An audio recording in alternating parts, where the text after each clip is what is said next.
being a shark? Yeah, so we were working with the team at Blindside Games on MANEATER. We were going to publish the game, and we decided, this game is going to be so awesome. Tripwire needs to take this game on whole hog and bring it in-house and make it. But really, who doesn't want to play a game as a shark? Yeah, no, it's awesome. I mean, I played Echo the Dolphin when I was a kid, and he didn't do any of this stuff because he was sweet.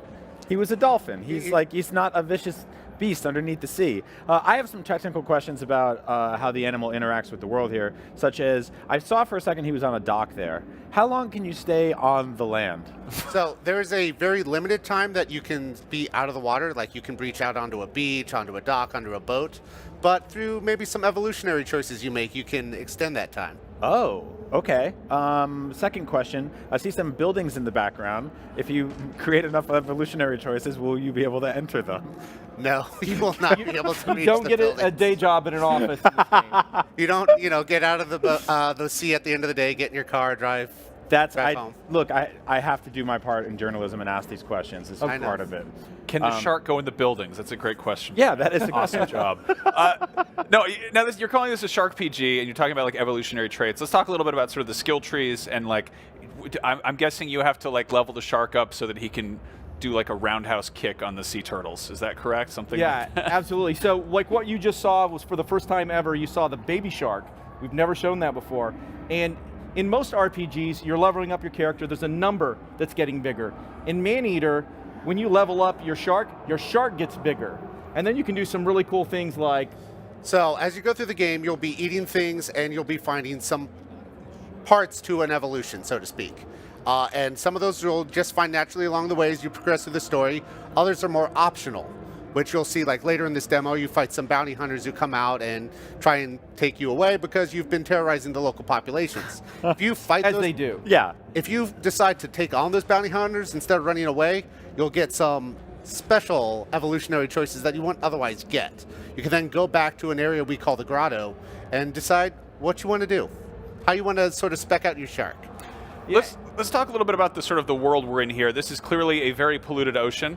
There's kind of like futuristic stuff going on in the background. I don't spend a lot of time in the actual ocean, but I hear it's incredibly polluted. Can you talk a bit about sort of why the humans in this world need to be eaten so badly? Yeah. So the shark is kind of an environmentalist. In his environment, the humans they're killing off his food, they're polluting the area. So he's just kind of cleaning up the area. But he also, early in the game, our player shark was disfigured by an evil shark hunter. So she needs to grow, get bigger, so she can get her revenge. She's got a bit of a vendetta, and that's really going to set the story and drive it along. By the way, I just want to point out, we were just in a place called Snitch Lake where a bunch of dead bodies were. Somebody's got a little bit of a snitch problem if you look up there on the hill. It's a Oh my small problem, God. but they're working on it. That was a truck full of corpses. Are you sure? Did you Oh my check? God. I didn't look. I don't know. There's a lot going on here. Whoa! Oh! Yes! Okay, so we were going to ask about the other animals that the shark can fight. Let's talk about them. That was a big sewer crocodile, alligator. So you're not the only predator in these waters. And as you move along the game, there are actually 7 apex predators that are controlling the 7 major regions that you'll be exploring. And as you go through the game, you might be chowing down on their favorite food. If you do that enough, you're going to draw them out because they're a little bit cranky. Wow. That's awesome. So they're almost sort of like mini bosses that live in the world, or actual bosses. Absolutely. Did you guys spend time with sharks? Did you go shark diving? Did you, like, how are you getting the realism here? Like, did you mocap a shark? Is that possible? There's a joke around the studio. We had our mocap actor put on a shark suit. Oh, that's awesome. And then flop around on the ground. But no, we didn't mocap a shark. But what we did do, we did have team members that went out and did the shark cage diving thing, where sharks are coming out and biting the tank. And we have some real just shark fanatics in the studio. Fanatics? Fanatics. That's yes. good. That's really good. Our lead character artist is such a shark fan. His wedding cake was a shark. Oh my God. That's badass. That rules. Now, obviously, like sharks, like they have a bad reputation. Like it's kind of a bummer, honestly, and like because they are, they're apex predators, but they also they're not They're not actually really trying to go out and kill everybody. This shark has a pretty good reason to, because look at the state of this water. How do you justify this sort of? I mean, it is very much like a violent video game about being a shark and killing people. How do you justify that to sort of shark apologists or shark activists, sharktivists? Well, throughout the game, because you are watching, the gameplay itself is presented through the lens of a reality TV show, Shark Hunters versus Maneater, and the narrator of that show is voiced by none other than Chris Parnell. And along the way, he's commenting on what our player shark is doing. And some of those things are, hey, sharks rarely attack humans. When it does, it's an aberration. That's not meant to happen. Or, sharks sometimes confuse humans with seals. They take a bite to find out why. So there is some actual fun shark facts that you are told along the way. Which may or may not be true. But really, I could dig that, yeah. Really in the game, you see the cruelty, and you won't see it on screen right now, but you see the cruelty of the shark hunters. On this reality show, that sort of pans out that the shark hunters are out there, they've been paid to sort of clean up the area. So they're indiscriminately killing sharks. And so really the shark is not evil so much as they really are just trying to protect their territory. Now, can you get any sort of like cosmetic attachments to your shark, like lasers?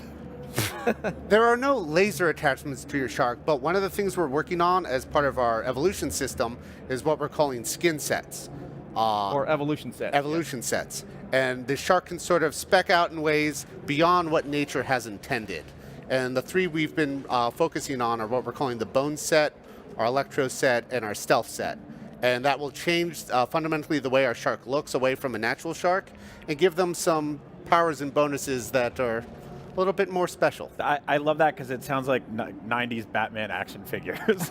That's the best. You guys are doing a really good job of kind of walking the fine line between swimming the fine line between a sort of realistic looking game and then a game where a shark can literally jump out of the water and do flips.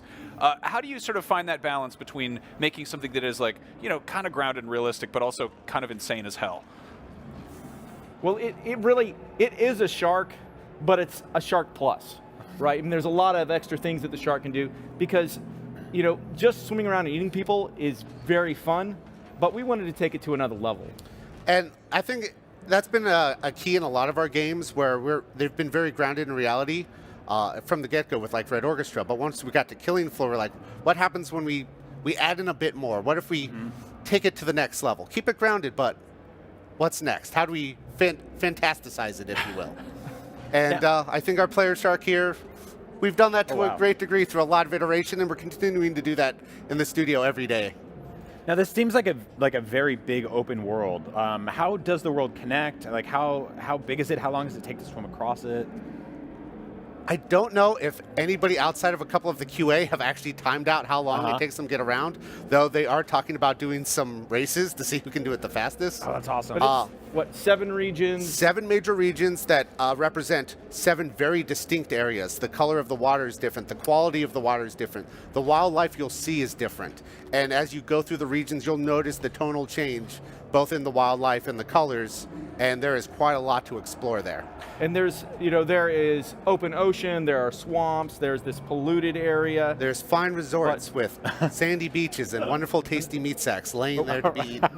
We will allow the player, we're not really, for the most part, it's not linear. So the player, if they want to go swim out into the open ocean and face some things that might be way bigger than them, they can. So you're kind of gated by your skill level.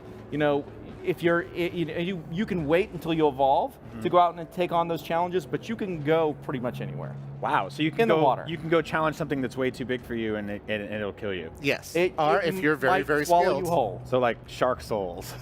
Shark souls. Yeah. There it is. I've heard that one before too. Hell yeah.